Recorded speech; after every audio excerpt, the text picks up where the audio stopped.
Di Fire Girl. Shalom. Shalom. Selamat Hari Ibu untuk ibu-ibu semua dan selamat Hari Ibu untuk Puan Linza. Dan begitu juga selamat Hari Ibu untuk Puan Arun dan semua ibu-ibu yang ada di luar sana. Ya.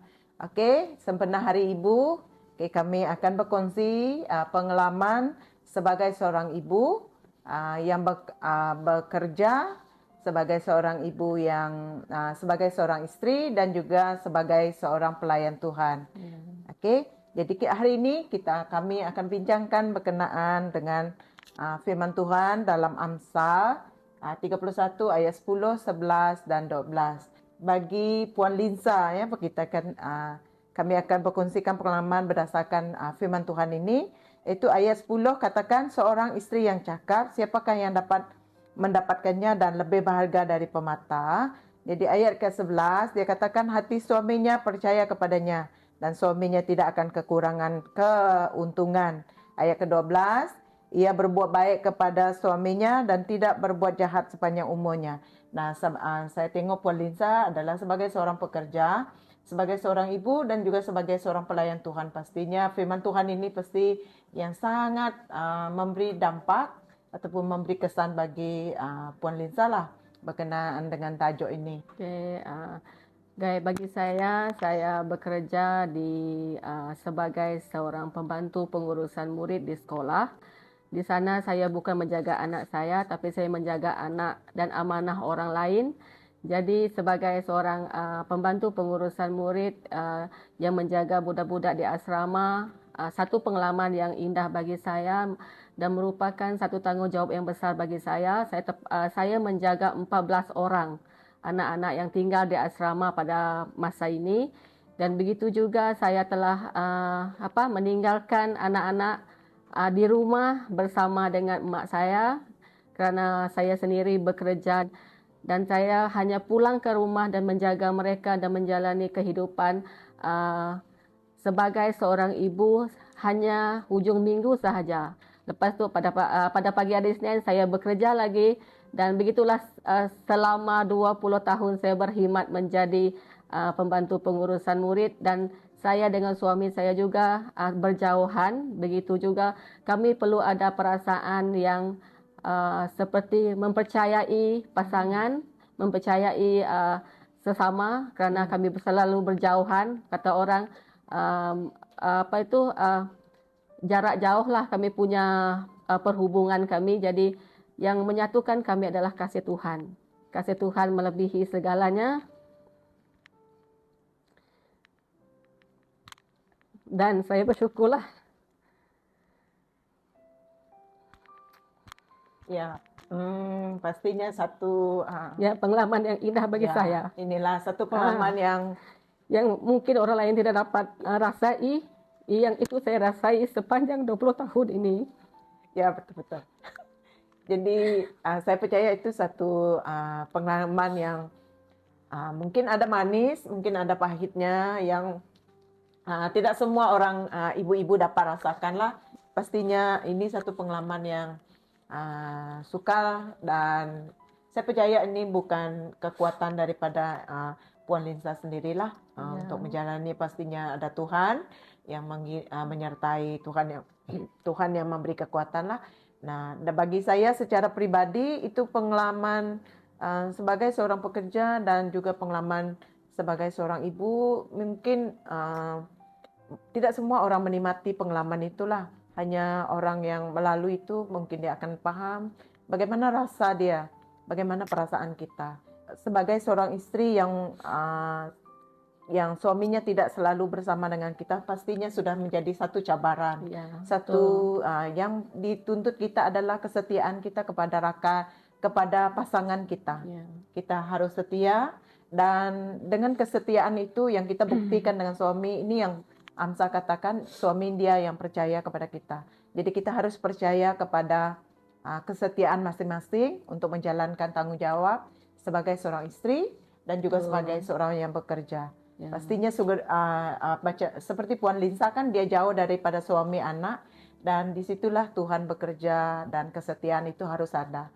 Nah, juga bagi saya suami memang ada, tidak akan bersama dalam setiap masa, tapi kita harus berpegang teguh kepada firman Tuhan dan berpegang teguh kepada kesetiaan kita, kepada cinta kita kepada suami, ya, betul kan? Betul. Ya. Ya. Oke, jadi nah seterusnya kita lihat dalam Amsal 31 ayat yang ke-30 juga dikatakan sebagai mulaikan bukan adalah bohong dan kecantikan adalah sia-sia, tetapi istri yang takut akan Tuhan dipuji-puji.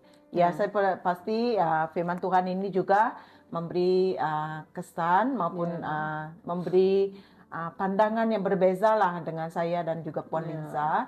Jadi bagi Puan Linsa, firman Tuhan ini bagaimana dia dapat mendorong kamu sebagai seorang pelayan yang saya sendiri sudah melihat perkembangan itu secara pribadi kita bersama dalam lebih kurang hampir 20 tahun saya kenal dia, dan saya melihat perkembangan itu juga terjadi dalam pelayanan dia. Dan sekarang ini saya lihat Puan Linsa salah seorang daripada ketua pelayanan kaum wanita di dalam gereja kita yang ini pastinya memikul tanggung jawab yang berat, dan saya percaya itu, dan saya percaya dengan kekuatan Tuhan dan dengan hikmat daripada Tuhan pastinya Tuhan memberi kekuatan lah. So bagi Puan Lisa, bagaimana kamu sebagai seorang ibu, sebagai seorang pekerja dan sebagai seorang istri memikul tanggung jawab itu memikul tanggung jawab firman Tuhan ini?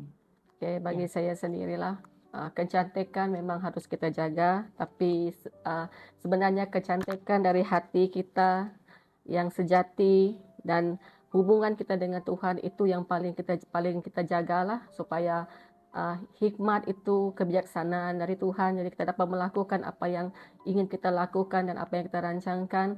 Lebih-lebih lagi dalam pelayanan wanita, bagi saya sendiri, kalau tidak ada hikmat dan tidak ada bantuan daripada ibu-ibu yang lain juga, daripada wanita-wanita lain juga, saya pun tidak mampu melakukan pelayanan ini. Jadi saya berharap kita sama-sama bekerja sama, dan begitu juga kita sama-sama melayani Tuhan, karena itu adalah kehendak Tuhan dalam hidup kita. Ya, itu saja bagi saya. Itu sangat luar biasa lah bagi Puan Liza lah. Kalau saya secara pribadi, firman Tuhan ini ya sangat mendorong kita. Memang penting untuk kita cantik, tetapi cantik di dalam firman Tuhan, cantik di dalam cantik di dalam Tuhan itu adalah sungguh indah lah. Seorang istri yang takut harus memiliki hati yang takut akan Tuhan untuk kita terus kekal dalam pelayanan kita, yaitu tunduk kepada firman Tuhan, dengarkan firman Tuhan.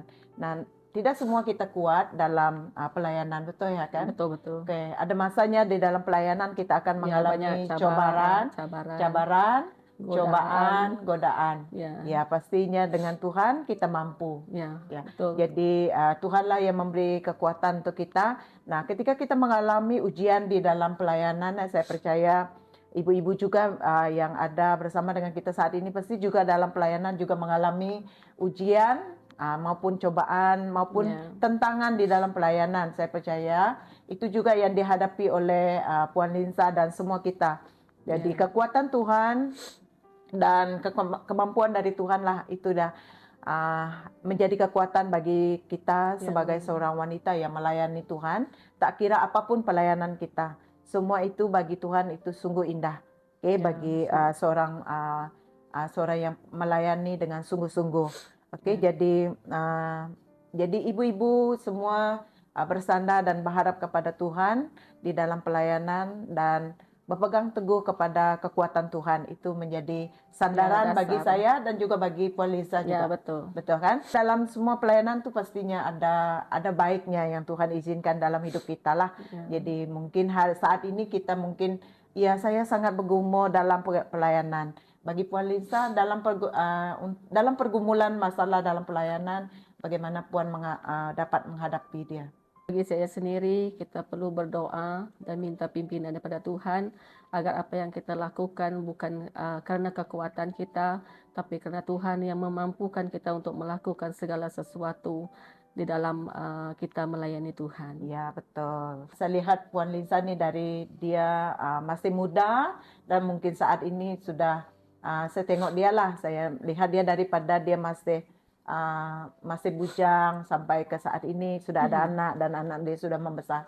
Dan kami dua sama-sama dalam satu sama-sama melihat satu sama lain lah dalam pelayanan.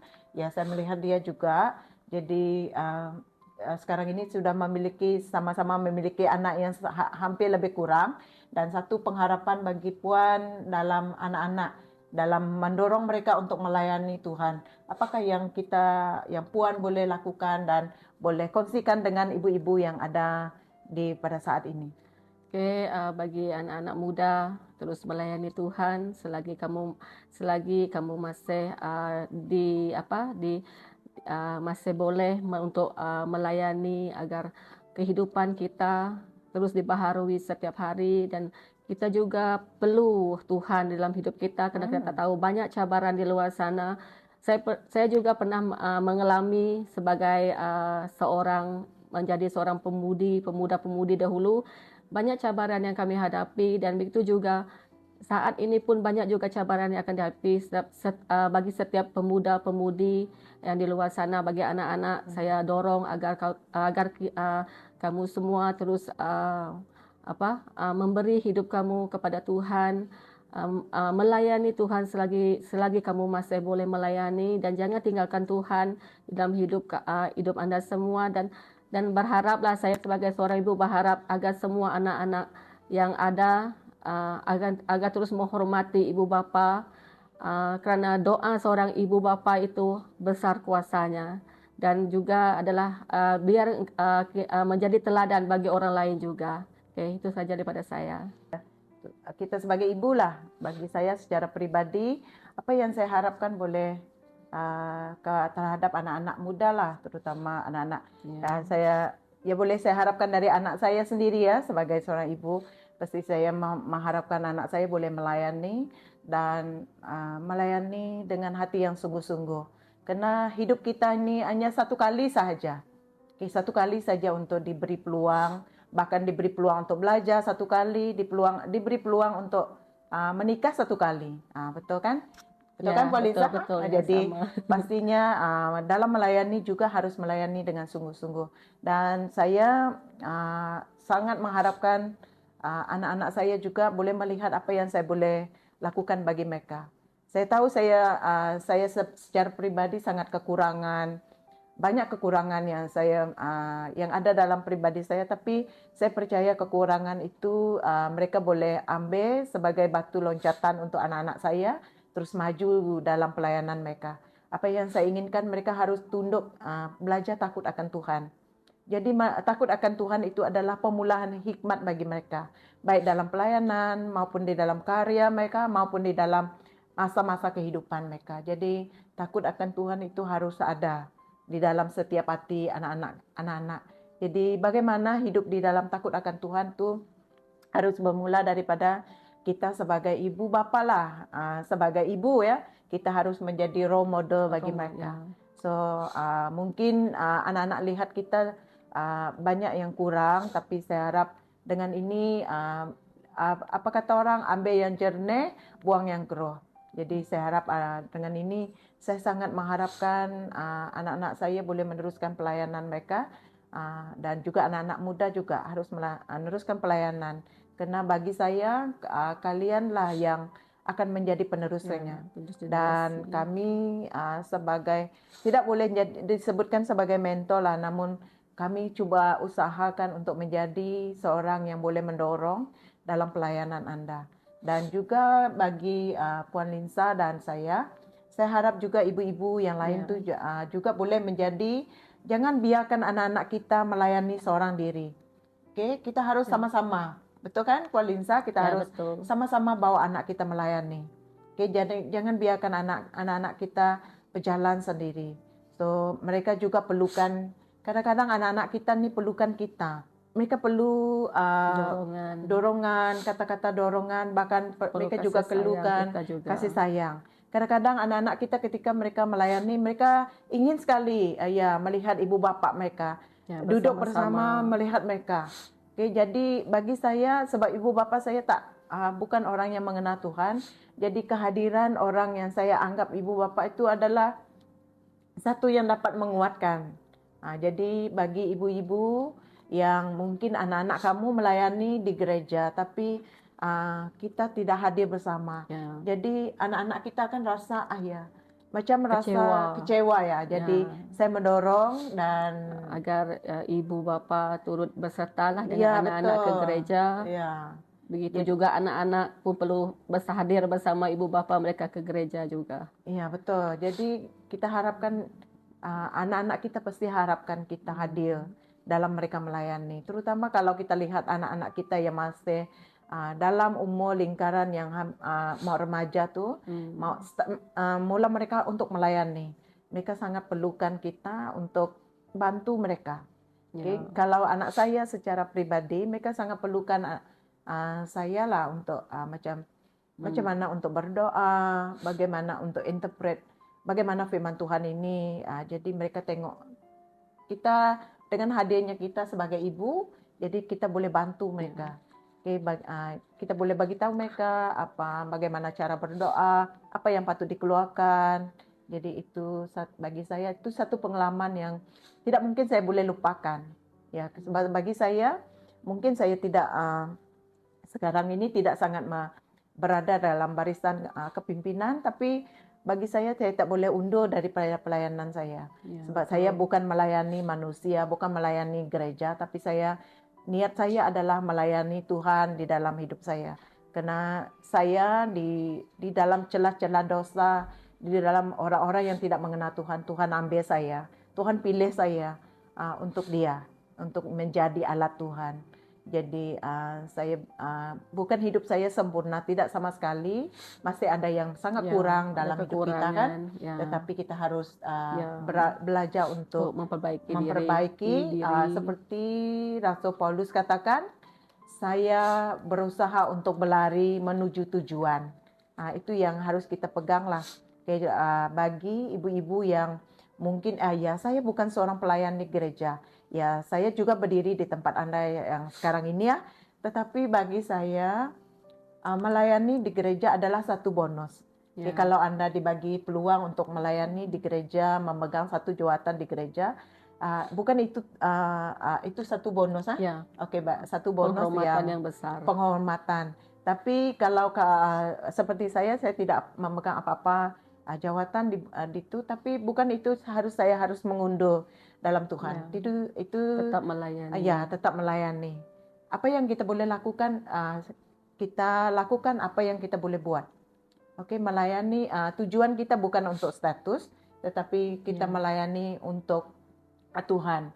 Karena Tuhan lebih dulu melayani kita, betul ya Ibu? Betul kan? Jadi karena Tuhan lebih dulu melayani kita. Jadi ibu-ibu mungkin kamu, saya bukan seorang pelayan di gereja. Iya, betul, kita bukan yang di barisan kepimpinan di dalam gereja, tetapi pelayanan kita bukan terhad di gereja. Ya, saya dorong ibu-ibu yang mungkin bukan seorang barisan kepimpinan di gereja. Ya, bagi saya melayani itu karena Tuhan lebih dulu melayani saya. Amen. Ya, Tuhan lebih dulu mengasihi saya harus mengasihi dengan penuh kasih. Jadi pelayanan itu tidak terhad di gereja, tapi pelayanan itu lakukan karena Tuhan mengasihi kita. Dan saya harus mengasihi Tuhan dengan melakukan apa yang boleh saya buat. Oke, itu satu penghormatan bagi kita lah.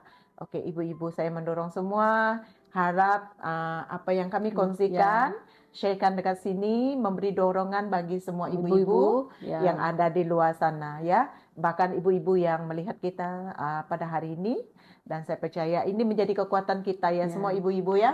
Oke, jadi dengan ini bye, sekian. Before you go.